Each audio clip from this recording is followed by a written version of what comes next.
இருள் நிறைந்த நேரத்தில் கானான் தேசத்தின் எல்லையில் இஸ்ரவேல் மக்கள் எதிர்பார்ப்புடன் நின்றிருந்தார்கள். ஆனால் உள்ளத்தில் பயம், கலக்கம், குழப்பம், தெரியாத எதிர்காலம், அறிமுகமில்லாத வாழ்க்கை.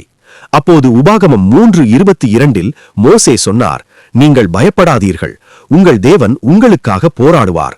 இந்த வார்த்தை அவர்களுக்கு துணிவை அளித்தது. நாம் தனியாக எதிர்கொள்ளவில்லை, தேவன் நம் கரம் பிடித்து நடத்துகிறார் என்று. பின்னர் அவர் உபாகமம் 3:24 தேவனை நோக்கி, கர்த்தாவே, உம்முடைய மகிமையையும் வல்லமையையும் காட்டத் தொடங்கினீர் என்றார். அதாவது அவர் அதுவரை தன்னை நடத்தியதையும் தன் ஜனங்களுக்கு செய்த அதிசயங்களையும் நினைத்து இன்னும் நம்பிக்கையுடன் இருக்கிறார். இன்றும் நம்முடைய வாழ்க்கையில் இதே நிலை. எதிர்காலம் பற்றி பயம், குழப்பம், கவலை, வேலை, படிப்பு, குடும்பம்.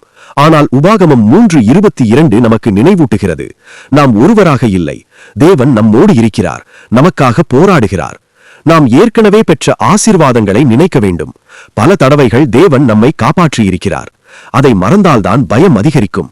ஆகையால் கடந்த கால உதவிகளை நினைத்து எதிர்காலத்தை நம்பிக்கையுடன் எதிர்கொள்ள வேண்டும். அவர் அற்பமான ஆரம்பத்தை அசட்டை பண்ணாதவர். தேவன் ஆரம்பித்ததை அவர் முடிக்காமல் விடமாட்டார். நம்பிக்கையுடன் முன்னேறுங்கள். மேலும் இதுபோன்ற வேதாகம கதைகளை பார்க்க லைக், ஷேர், சப்ஸ்கிரைப் செய்ய மறக்காதீர்கள்.